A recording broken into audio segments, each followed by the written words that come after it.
నమస్తే, welcome to our channel. ఈరోజు మన స్టూడియోలో ప్రముఖ ఆధ్యాత్మికవేత్త ఆస్ట్రోన్యూమరాలజిస్ట్ శ్రీమతి జయప్రద గారు ఉన్నారు. మేడంతో మాట్లాడేద్దాం.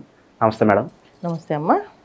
మేడం, ముందుగా ఛానల్ తరపున అలాగే ప్రేక్షకుల తరపున శ్రీ విశ్వవసనామ సంవత్సర శుభాకాంక్షలు మేడం. Thank you. మీకు కూడా, మీకు ప్రేక్షకులందరికీ, చూస్తున్న ప్రతి ఒక్క ప్రేక్షకులకి విశ్వవసనామ సంవత్సర శుభాకాంక్షలు. ఈ సంవత్సరం మీకు అందరికీ ఆయురారోగ్యాలు, అష్టైశ్వర్యాలు, భోగభాగ్యాలు కలగజేయాలని దేవుణ్ణి మనస్ఫూర్తిగా కోరుకుంటూ ఇంకొకసారి మీ అందరికీ నూతన సంవత్సర శుభాకాంక్షలు. శ్రీమాత్రే నమః. మేడం, శ్రీ విశ్వవసనామ సంవత్సరంలో కర్కాటక రాశి వారికి ఓవరాల్గా కొత్త సంవత్సరంలో ఆర్థికంగా, ఆరోగ్యంగా అన్ని విధాలుగా ఎలా ఉండబోతుంది? తప్పకుండా కర్కాటక రాశి వాళ్ళకి ఈ సంవత్సరం వీళ్ళకి నక్షత్రాల వేసి చూసుకుంటే పునర్వసు 4వ పాదము, పుష్యమి 1, 2, 3, 4 పాదాలు వాళ్ళకి, ఆశ్లేష 1, 2, 3, 4 పాదాలు వాళ్ళు. వీళ్ళకి ఆదాయం వచ్చేసి 8, వ్యయం 2, రాజ్యపూజ్యం 7, అవమానం 3. సో రాశి వీళ్ళకి గురువు మే 15 నుంచి వ్యయ స్థానంలో సంచరిస్తున్నాడు. మిథున రాశిలో వ్యయ సంచారమైన మిథున రాశిలో సంచరిస్తున్నాడు రజతమూర్తిగా. శనేశ్వరుడు భాగ్యస్థానంలో రజతమూర్తిగా సౌభాగ్యాన్ని అందిస్తున్నాడు. రావుకేతులు మే 18 నుంచి అష్టమ ద్వితీయ స్థానంలో తామరమూర్తులుగా సామాన్య సౌఖ్యాలని అందిస్తున్నారు. అయితే వీళ్ళకి ఎవరు బాగున్నారు ఇక్కడ అనుకుంటే గురువు ప్లస్ శనేశ్వరుడు, రాహువు, కేతువు వీళ్ళెవరూ కూడా బాగాలేదు. నలుగురు కూడా సామాన్యమైన ఫలితాలు ఇస్తున్నారు. అనుకూలంగా ఎవరు లేరు. వ్యయ స్థానంలో గురువు ఉండడం అంటే ఏంటంటే ఖర్చులు అనేవి ఆగకుండా జరుగుతుంటాయి. దేనికి ఖర్చు పెడుతున్నామో, ఎందుకు ఖర్చు పెడితే తెలియదు. సో శుభకార్యాలు జరుగుతూ ఉంటాయి ఇంట్లో. దాని తగ్గ ఫలితంకి మనకి డబ్బు అప్పు చేసేది తీసుకొచ్చి ఆ శుభకార్యాలు చేస్తాం. ఎందుకంటే శుభకార్యాలు చేసే అవకాశం వస్తుంది, వీళ్ళకి శుభకార్యాలు చేయించవలసిన పరిస్థితి వస్తుంది. టైంకి డబ్బులు కూడా అందుతాయి అంటారు. టైంకి డబ్బులు అందవు, అప్పు చేసేది చేయాల్సిన పరిస్థితి. అంటే టెన్షన్ పడుతూనే చేయాలి కార్యక్రమం. ఇప్పుడు దాకా పెళ్లి కాలేదు అని బాధపడుతుంటారు. సరే ఇక అవ్వట్లేదు కదా అని దాన్ని తీసుకెళ్ళి ఏదో ఇన్వెస్ట్ చేశారు. సరే మళ్ళీ వచ్చినప్పుడు చేద్దామని తప్పని పెళ్లి ఫిక్స్ అవుతుంది. అప్పుడు ఆ ఇన్వెస్ట్ చేసిన డబ్బులు తెచ్చుకోలేరు, టెన్షన్ సరిపోవు, మళ్ళీ దీనికోసం అప్పు చేస్తారు. అలాంటి పరిస్థితులు కర్కాటక రాశి వాళ్ళకి ఈ సంవత్సరం. శుభకార్యాలు చేసే అవకాశాలు ఉంటాయి, శుభకార్యాలు చేసే పరిస్థితి వస్తుంది వీళ్ళకి. కొంచెం టెన్షన్ పడుతూ చేయాలి. ఏ విషయమైనా కాస్త ఆ టెన్షన్ లేకుండా పని అవ్వదు వీళ్ళకి. ఆ టెన్షన్ పడేక పూర్తిగా అంటే ఆ టైంకి వస్తాయి, కానీ ఆ టైంకి వచ్చే వరకు మనకు తెలియదు వస్తాయి రావు అని. ఆ టెన్షన్ అనేది ఖచ్చితంగా వీళ్ళకు ఉంటాయి. తర్వాత కర్కాటక రాశి వాళ్ళకి ఉద్యోగస్తులకి ప్రమోషన్లు వచ్చే అవకాశం ఉంది. ఎందుకంటే వేరే స్థానంలో గురువు కనుక వేరే స్థలాలకు మారే అవకాశం కానీ, ప్రమోషన్ వచ్చే అవకాశం కానీ, తర్వాత జీతాలు మంచిగా హైక్ చేసే అవకాశం కానీ ఉంటుంది అన్నమాట. సో సాఫ్ట్వేర్ రంగంలో ఉన్న వాళ్ళకి ప్రాజెక్ట్స్ వర్కౌట్ ఇప్పుడు దాకా అష్టమశని నడుస్తుంది వాళ్ళకి. అష్టమశని ప్రభావం నుంచి బయటపడ్డారు కనుక వీళ్ళు పెండింగ్లో ఉన్న ప్రాజెక్ట్స్ అన్నీ కూడా ఫుల్ఫిల్ అవుతాయి కంప్లీట్గా. సో అవి అవ్వడంతో ఆనందంతో కొంచెం విహారయాత్రలు, తర్వాత క్షేత్ర దర్శనాలు ఇవన్నీ కూడా వీళ్ళకి కర్కాటక రాశి వాళ్ళకి ఉన్నాయి. క్షేత్ర దర్శనం అవుతుంది, విహారయాత్రలు కూడా అవుతాయి. అంటే ఏదైనా ఎంజాయ్మెంట్ చేయాలనుకుంటూ వెళ్తారు. కానీ దీనికి డబ్బులు ఎలా వస్తాయి అనేది అది అప్పు చేసో లోన్ చేసో తీసుకుంటూ వెళ్తుంటారు. ఇలాంటి విషయాలు కొంచెం జాగ్రత్తగా పాటించండి. అంటే వీళ్ళకి గృహ యోగాలు కూడా ఉన్నాయి. సో గృహ యోగాలు అంటే గృహం కొనడము, తీసుకోవడం అని ఉంటాయి. ఆ తీసుకునే విషయంలో కూడా మనం ఎంత అమౌంట్ కడుతున్నాం ఆ లోన్ మనకి కట్టగలం లేదా ఆలోచించుకోండి. ఎందుకంటే వ్యయస్థానంలో గురువు ఎప్పుడైతే ఉంటారో కాస్త అన్ని పాజిటివ్గా కనిపిస్తూ మనం తెలియకుండా ఒక యంత్రంలో ఇరికిపోయినట్టు ఇరిగిపోతుంటాం. అంటే ఒక వలయంలోకి వెళ్ళాము, తెలియదు మనకి ఆ విషయం, వలయంలోకి వెళ్తున్నాం అని అలా వెళ్ళిపోతుంది అన్నమాట. అలా వెళ్ళి ఇబ్బంది పడే అవకాశం ఎక్కువగా ఉంటుంది. సో మన ఆలోచన విధానం, మనం చేసే పనులు అన్నీ కూడా ఏంటంటే మనకి పాజిటివ్గా కనిపిస్తూ నెగిటివ్లోకి వెళ్తాం. ఇది జాగ్రత్తగా ఉండాల్సిన అవసరం ముఖ్యం, చాలా ముఖ్యం. ఎందుకంటే మే 18 నుంచి అష్టమ స్థానంలో రాహు. ఈ అష్టమ స్థానంలో రాహువు, ద్వితీయ స్థానంలో కేతు ఉండడం వల్ల ఏంటంటే కుటుంబంలో ఏదో ఒక తెలియని విషయాలు మీద చర్చ జరగడము, ఇది ఇలా చేస్తే బాగుంటుంది, అలా అనుకుంటే బాగుంటుంది ఏదో చెప్పడము, అది వెంటనే వినేసి చేసేద్దాం అనుకోవడము, దాన్ని కొంచెం అటు ఇటు అయ్యాని చేద్దాం అనుకోవడం, ముందుకు వెళ్ళడం వల్ల కాస్త ఇబ్బంది పడే అవకాశం ఉంది. రెండోది మోసపోయే అవకాశం ఉంది. ఇంకొకటి ఏంటంటే మోసపోవడం కాకుండా ఇంకొక ఇబ్బంది ఏంటంటే వాళ్ళకి ఏదో షూటీ పడితే ఆ షూటీలు వీళ్ళు కట్టే పరిస్థితి ఉంది. ఇలాంటి కొంత కష్టకాలం కనిపిస్తుంది. అది జాగ్రత్తగా ఉండాల్సింది. ఎవరెవరంటే షూటీలు పట్టుకుని ఉంటే చాలు వీళ్ళు.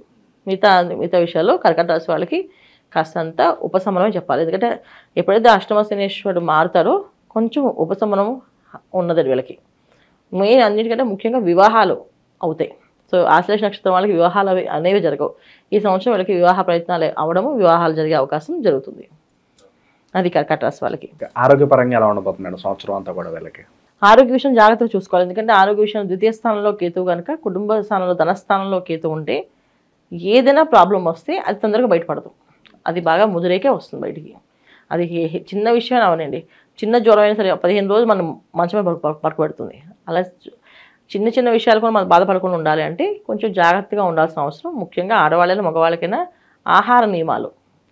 ఈ సంవత్సరం అంతా వీళ్ళు ఎక్కువగా స్పైసీ ఫుడ్ మీదకి వెళ్ళకూడదు, సాత్విక ఆహారాన్ని తీసుకోవాలి. సో ఆదివారాలు కొంచెం ఉపవాసాలు కానీ నిష్ఠగా ఉండడం కానీ చేయాలి. ఉంటే ఉపవాసం మంచిది, లేదంటే నిష్ఠగా ఉండడం ఇంకా ముఖ్యం. రెండోది ఏంటంటే బయట తినే ఆహారాల మీద తగ్గించాలి. బయట ఎక్కువ ఆహారాలు తినకుండా ఇంట్లోనే మ్యాక్సిమం చేసుకునే విధంగా ఉంటే చాలా చాలా ఉత్తమమైన ఫలితాలు. సో ఆరోగ్య విషయంలో కొంచెం జాగ్రత్తగా ఉండాల్సిన అవసరం ఖచ్చితంగా ఉంది వీళ్ళకి. ఎందుకంటే వ్యయ స్థానంలో గురువు, తర్వాత ద్వితీయ స్థానంలో కేతువు, ఈ రెండూ కూడా కాస్తంత ఆరోగ్యాన్ని ఇబ్బంది పెట్టేది. ఎందుకంటే ఏదైనా సరే ప్రాబ్లం వస్తే అది పెంచుతూ వెళ్తారు తప్ప గురువు తగ్గించుతూ కాదు. సో ఏదో ఒక అప్పు చేస్తాం, ఆ అప్పుకి మళ్ళీ ఇంకో అప్పు చేస్తాం, అప్పుకి ఇంకో అప్పు చేస్తాం, అలాగే చిన్న రోగం వచ్చింది దానికి ఇంకొక రోగం వస్తుంది, దానికి ఇంకో రోగం, అలా పెంచుకుంటూ వెళ్తుంది. సో గురువు ఏదైనా పెంచుతాడు అనమాట. కారకత్వం ఉందండి, గురువు కారకత్వం ఎప్పుడైతే ఏదైనా పెంచుతూ ఉంటారు. అది మంచి అవ్వచ్చు, చెడు అవ్వచ్చు, కానీ వ్యయ స్థానంలో ఉన్నప్పుడు ఎప్పుడు కూడా చెడు అవుతుంది. కనుక జాగ్రత్తగా ఉండాల్సిన అవసరం ఉంది ఆరోగ్య విషయంలో. తర్వాత ధనస్థానంలో, ధన విషయంలో ఏంటంటే డబ్బులు ఇస్తే మర్చిపోవాలి, అప్పులు ఎవరికైనా ఇచ్చామంటే అది మర్చిపోవాలి, వెనక్కి తిరిగి రావు. ఎందుకంటే కేతు ఉన్నాడు అక్కడ ద్వితీయ స్థానంలో, ధనస్థానంలో. అందువల్ల వస్తాయో రావో గ్యారంటీ లేదు, వారంటీలు లేవు. అందుకని ఇచ్చేటప్పుడు ఆలోచించుకుని ఇవ్వండి. ఒకళ్ళు ఏదైనా సరే అది వాళ్ళ పర్సనల్ విషయం కదా. ఇప్పుడు దానం చేద్దాం అనుకుంటున్నారో ఇద్దాం అనుకుంటున్నారో, కానీ ఒకసారి ఆలోచించుకొని ఇచ్చుకోండి. ఇది మన వాళ్ళే, మన స్నేహితుడే, లేకపోతే నా ఫ్రెండే, లేకపోతే మా ఇంట్లో వాళ్ళే అనుకున్నా ఎవరికైనా సరే వస్తే ఫాస్ట్గా వస్తాయి, లేకపోతే అసలు రావు, మొత్తం పోతుంది. ఇది కూడా జరిగే అవకాశాలు ఉన్నాయి. అందుకని ఏది రిజల్ట్ ఇది అని చెప్పడానికి ఉండదు. ఎప్పుడంటే కేతు ఉన్నాడు అక్కడ మోక్షకారకుడు ఆయన. సో మీకు దానివల్ల గత జన్మలో ఎక్కడో వీళ్ళకి బాకీ ఉండి వాళ్ళకి ఇవ్వాల్సి వస్తే అది ఇప్పిస్తాడు, అంత వెళ్ళిపోతారు వాళ్ళు, వీళ్ళకి రావు డబ్బులు. కానీ ఇప్పుడు వీళ్ళు అనుభవించాలి ఆ కష్టం. అందుకని ఏంటంటే ఆలోచించుకుని ఇవ్వండి. అప్పులు ఇచ్చేటప్పుడు, అప్పులు తీసుకున్నప్పుడు కొంచెం ఆలోచించుకుని చేస్తే అది మీకు మేనేజ్ చేయడానికి ఈజీగా ఉంటుంది. మిగతా అన్ని రంగాల వాళ్ళకి ప్రొఫెషనల్స్గా ఉండే వాళ్ళు మాత్రం మంచి గుర్తింపు ఉంది. ప్రొఫెషనల్గా ఎదగాలనుకునే వాళ్ళకి నైట్ వాళ్ళు స్టార్లు అయ్యే అవకాశం కనిపిస్తుంది. అవకాశాల పరంగా, కొత్త అవకాశాల పరంగా కూడా సడన్ గా అవకాశాలు రావడం, దాన్ని క్యాష్ చేసుకుని నేమ్ అండ్ ఫేమ్ రావడం కూడా, ఫేమ్ అంటే రాత్రి వద్దకి స్టార్ అయ్యే అవకాశం ఉందని చెప్పేసి ఈ కర్కాటక రాశి వాళ్ళకి ఉంది. ఎందుకంటే అష్టమ స్థానంలో రాహు, దీనివల్ల ఏంటంటే ఎక్స్ట్రీమ్ తీసుకెళ్తారు. అది ఎంత మంచిగానే తీసుకెళ్ళచ్చు, ఒక్కోసారి తీసుకెళ్ళి కింద పడి పడేయచ్చు. ఇది కూడా ఏంటంటే గోచార ఫలితాలు. సో జాతకంలో వాళ్ళ పర్సనల్ జాతకంలో రాహు ఏమవుతాడు, అక్కడ వాళ్ళకి ఏ దశ నడుస్తుంది, ఆ దశకి ఈ గోచార ఫలితం రిలేట్ అవుతుందో అవ్వట్లేదు అని చెక్ చేసుకొని చూసుకుంటే కనుక వీళ్ళకి అదే అనుకూలంగా ఉంటుంది. లేకపోతే కాస్త కష్టంగా అనిపించచ్చు. ఇక భూమికి సంబంధించిన వ్యవహారాలు ఎలా ఉండబోతుంది మేడం? సొంత ఇంటికి అలా నెరవేరే అవకాశం కనిపిస్తుంది రాశి వారికి ఈ సంవత్సరం. ఖచ్చితంగా ఏంటంటే వ్యయ స్థానంలో గురువు ఉన్నప్పుడు ఖచ్చితంగా సొంత ఇల్లు అనేది జరుగుతుంది.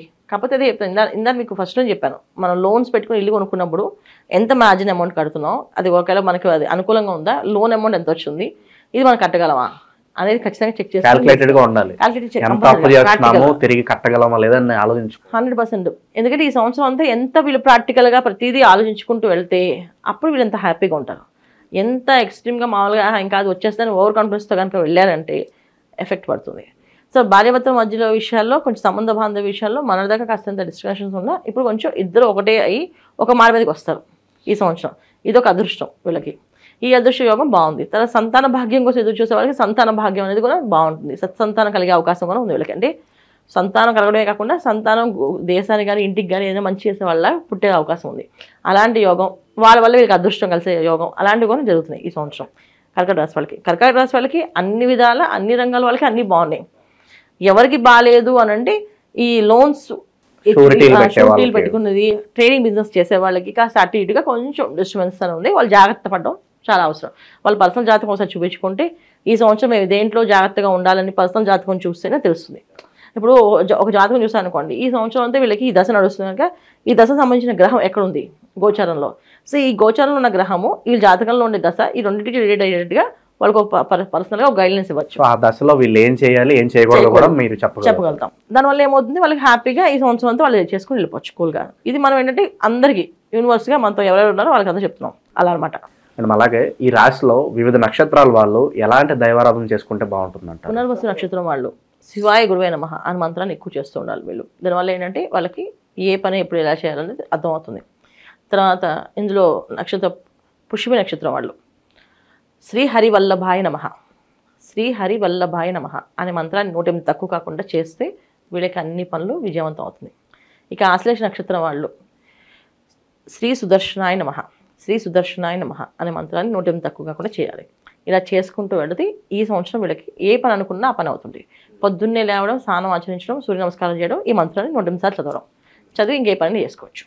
ఇలా చేసుకుంటూ వెళ్తే అనుకూలంగా ఉంటుంది. ఈ మంత్రాలు జపించడంతో పాటు ఏదన్నా ఒక పేపర్ మీద రాసుకుంటే కూడా బెటర్ అంటారా? ఏదన్నా అంటే ఇవాళ రోజున ఎంత ఈజీగా కావాలో అంత ఈజీగా జనాలకు ఇవ్వడానికి ప్రయత్నం చేస్తున్నాం. సో ఇది మంత్రం, ఇది నామ మంత్రాలు ఇవి. సో మంత్రం చేయాలంటే జనరల్గా ఒక మడిబట్ట అంటే ఒక ఉతికిన వస్త్రాన్ని సపరేట్గా, అది ఎవరు తాకకుండా, ఆ వస్త్రంతో తినకుండా, ఆ వస్త్రంతో పడుకోకుండా, ఆ వస్త్రంతో ఎవరిని ముట్టుకోకుండా ఉండే వస్త్రాన్ని ఒకటి పెట్టుకొని అది కట్టుకొని పూజ చేసేవాళ్ళు పూర్వం. ఇవాళ రోజున చాలామంది స్నానం చేసిన టవల్తోటే వచ్చేస్తున్నారు. టవల్ కట్టుకుని దాంతోటే పూజలు దీపాలు పెట్టేస్తున్నారు. అలా చేయకూడదు. అవి చేయకూడదు అంటే ఇక అమ్మ అయితే ఇంకెలా చేస్తామంటే మాకు కుదరదు కదండి ఆఫీస్ అని చెప్తున్నారు. సో ఇంకా చెప్పాలంటే ప్యాంట్ షర్ట్లతోటి, ఇంకా చెప్పాలంటే ఆడవాళ్ళు అయితే నైటీలతోటి చేస్తున్నారు. ఇలాంటివన్నీ చేయకూడదు, దోషం. ఇవన్నీ చెప్పుకుంటూ వెళ్తే మొత్తం అన్నీ మార్చాల్సి వస్తుంది. సో అందుకని ఏంటంటే ఇవన్నీ నామమంత్రాలు. ఈ నామమంత్రం ఏంటంటే స్నానం చేస్తే ప్రశాంతంగా కళ్ళు మూసుకొని ఈ మంత్రం వీళ్ళు చెప్పిస్తే ఇంతకన్నా సింపుల్గా రెమెడీ ఇంకోటి ఉండదు. దీన్ని కూడా వీళ్ళు చేయలేరు అంటే మనం ఇంకేం చెప్పలేం. ఎందుకంటే ఉన్నదంతలో బెటర్. ఇది ఒక గుడికి వెళ్ళాలంటే కూడా టైం లేదండి అంటారు. ఆఫీస్ అక్కడండి, మేము ఉండేది ఇక్కడండి, ఇక్కడి నుంచి అక్కడ ట్రావెల్ చేయాలండి, ఒక ఇంత అవర్స్ జర్నీ పడుతుందండి అని చెప్తున్నారు. అందుకని ఏం చేస్తాం మేము, సరే అమ్మ సింపుల్గా అయ్యేది మనసుని లగ్నం చేయడం చాలా ముఖ్యం. ఆ మనసు లగ్నం అనేది చాలా ఎవరికి జరగదు. కళ్ళు మూసుకోగానే మనకి ఏవో గుర్తొస్తాయి. ఒక్క నిమిషమైన కళ్ళు మూసుకోగలం, ఒక్క సెకండ్ కళ్ళు మూసుకుంటే మనం ఏదో ఆలోచించగలం. ఆ 10 సెకండ్స్ దాటిన తర్వాత 20 సెకండ్స్ నుంచి మనకి ఏదో గుర్తొస్తుంటాయి. సో అందుకని ఒక నామాన్ని మనకు అలవాటు చేస్తే, శరీరానికి అలవాటు చేస్తే, శరీరం మైండ్కి మనం ఏది ఫీడ్ చేస్తాం అది కొన్ని రోజులకు అలవాటు అవుతుంది. అలాగే ఈ మంత్రాలు చేయడం వల్ల ఏంటంటే ఈ సంవత్సరంతో వీళ్ళకి మంత్రాలు చేస్తే నెక్స్ట్ వీళ్ళకి అవకాశం ఏంటంటే దేవుడు ప్రమోషన్ ఇస్తామట. సో అప్పుడు వాళ్ళకి ఏదైనా కూర్చొని చేసుకునే అవకాశం, అదృష్టం. కానీ వీళ్ళు ఇది చేయడమే గొప్ప యోగం వాళ్ళకి. ఎందుకంటే ఇది చేయాలంటే వాళ్ళ పొద్దున్నే లేవాలి కదా, ఫస్ట్ మార్నింగ్ లేవాలి, సూర్య నమస్కారం చేయాలి, అప్పుడు ఈ మంత్రం చేయాలి. ఇది చేశారా వీళ్ళు సక్సెస్ అయినట్టే. ఇది చాలా సింపుల్ అనమాట.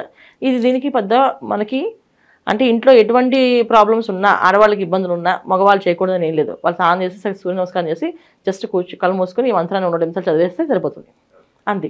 ఇంకా విశేషమైన ఫలితాలు పొందడానికి ఈ సంవత్సరం అంతా కూడా వీళ్ళు ఏం చేసుకుంటే బాగుంటుంది అంటారు ఈ రాశి వాళ్ళు? ఈ సంవత్సరం అంతా వీళ్ళు చేయాల్సిన పని ఏంటంటే పేదవాళ్ళకి ఏదైనా దానం చేయడం, ఫుడ్ ఫీడ్ చేసి ఇవ్వడం. ఇంకోటి ఏంటంటే బయట చాలామంది రోడ్డు మీద ఆడుకునే పిల్లలు ఉంటారు కదా, వాళ్ళకి ఏదైనా ఫుడ్ కొనివ్వడం. డబ్బులు దానంగా చేయకూడదు. ఈ సంవత్సరం వీళ్ళు డబ్బులు ఇస్తే మాత్రం డబ్బులు తిరిగి రావు.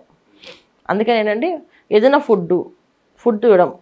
తర్వాత ఆహారాలు జంతువులకి, అదే మనకి ఇప్పుడు గోశాలలో గోవులు పెడుతున్నారు, ఇవాళ వచ్చి గోవులకి మొత్తం తీసుకెళ్ళి పెడుతున్నాను అనుకోండి, అలాగా. సో ఏదైనా ట్రావెల్ చేస్తున్నాం, ఏదైనా ఊరు వెళ్తున్నాం, అక్కడ కోతులు ఉంటాయి, అవి కనిపిస్తుంటాయి, అక్కడ వాళ్ళకి ఏదైనా ఫ్రూట్స్ కొని ఆ కోతులు పెట్టడం.